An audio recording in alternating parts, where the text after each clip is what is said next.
अस्सलाम वालेकुम रहमतुल्लाहि व बरकातहू।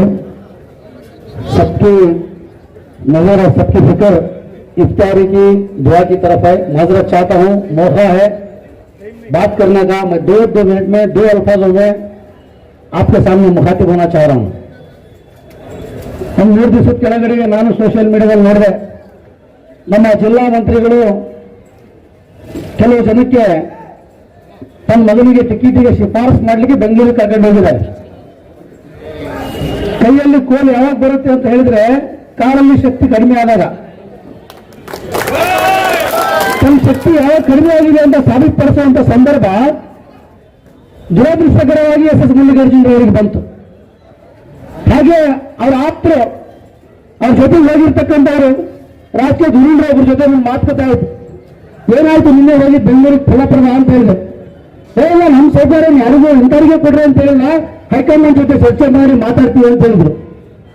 ಅಚ್ಚಾ, ಆ ಒಂದು ನಿಯೋಗ ಆಗಿತ್ತಲ್ಲ, ಅದರಲ್ಲಿ ಸಾಧು ವೀರಶೈವ ಸಮಾಜದ ಸದಸ್ಯರು ಎಷ್ಟು ಜನ ಇದ್ರು ಅಂತ ಹೇಳಿದ್ರೆ ಉತ್ತರನೇ ಇಲ್ಲ. ತನ್ನ ಸ್ವಂತ ಸಮಾಜ ತನ್ನ ನಿಧಿಗಿಂದ ಇದ್ದಾಗ ಕುಲಕ್ಕೆ ಕುಲ ಮೂಲ, ಕುಂಟತ್ತು ಹೊಲಕ್ಕೆ ಮೂಲ ಅನ್ನೋ ಹಾಗೆ ಕೆಲವರು ತಮ್ಮ ಸ್ವಾರ್ಥಕ್ಕೋಸ್ಕರ ಸಮಾಜ ಒಂದು ಕಡೆ ಧ್ವನಿಗೂಡಿಸಿ ಯಾವುದೇ ಕಾರಣಕ್ಕೂ ಇಲ್ಲಿ ಶಾಸಕ ಸ್ಥಾನವನ್ನು ಪಡೆಯಬೇಕು, ಗೆಲ್ಲಬೇಕು ಅನ್ನುವ ನಿರ್ಧಾರ ಕೈಗೊಂಡಾಗ ಇಂತಹ ಒಂದು ಅಚಾತುರ್ಯಗಳಿಂದ ದಯವಿಟ್ಟು ಯಾರೂ ಮಾಡಬೇಡ್ರಿ. ತಮ್ಮ ಸ್ವಾರ್ಥಕ್ಕಾಗಿ ಸಮಾಜವನ್ನು ಬಲಿ ಕೊಡಬೇಡ್ರಿ. 100ಕ್ಕೆ 100ರಷ್ಟು ಸತ್ಯ. ಇಫ್ತಾರ್ ಸಂದರ್ಭದಲ್ಲಿ ಅಲ್ಲಾಹನಲ್ಲಿ ಬೇಡಿಕೊಂಡ ಪ್ರತಿಯೊಂದು ದುವಾ ಕೂಡ ಅಲ್ಲಾಹನ ಕಬೂಲ್ ಮಾಡ್ತಾನೆ. ಈ ಸಂದರ್ಭದಲ್ಲಿ ನನ್ನ ದುವಾ ಇದೆ. ದೆಹಲಿಯ ಹೈಕಮಾಂಡ್ನಲ್ಲಿ ಆಗುವ ತೀರ್ಮಾನ ಆಗಿದೆ. ದಾವಣಗೆರೆ ದಕ್ಷಿಣ ವಿಧಾನಸಭಾ ಕ್ಷೇತ್ರ ಅಲ್ಪಸಂಖ್ಯಾತ ಮುಸ್ಲಿಮರಿಗೆ ಕೊಡಬೇಕು ಅನ್ನೋ ನಿರ್ಧಾರ ಆಗಿದೆ.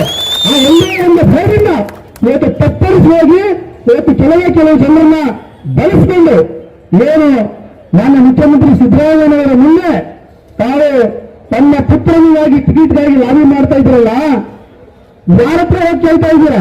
ಅವರ ಮೇಲನ್ನು ಮತ್ತೋಡ ನೋಡಿ, ಅಯ್ಯೋ ದಡ್ಡ, ನೀವು ಬಂದಿರೋದು ನೋಡ್ರಿ, ನಾನು ಅಹಿಂದ ಅಂತ ರಾಜ್ಯ ತಿರುಗ್ತಾ ಇದ್ದೀನಿ, ನೀವು ಬಂದು ಅಹಿಂದದ ವಿರುದ್ಧ ಅಹಿಂದದ ಚಿಂತೆ ಮುಂದೆ ಬಂದು ಕೇಳ್ತಾ ಇದ್ದೀರಲ್ಲ ಅಂತ ಮನಸ್ಸಿನಲ್ಲಿ ಹೇಳ್ಕೊಳ್ತಾ ಇದ್ದಾರೆ. ನೋಡ್ತಾ ಇದೆ ಅವರಿಗೆ.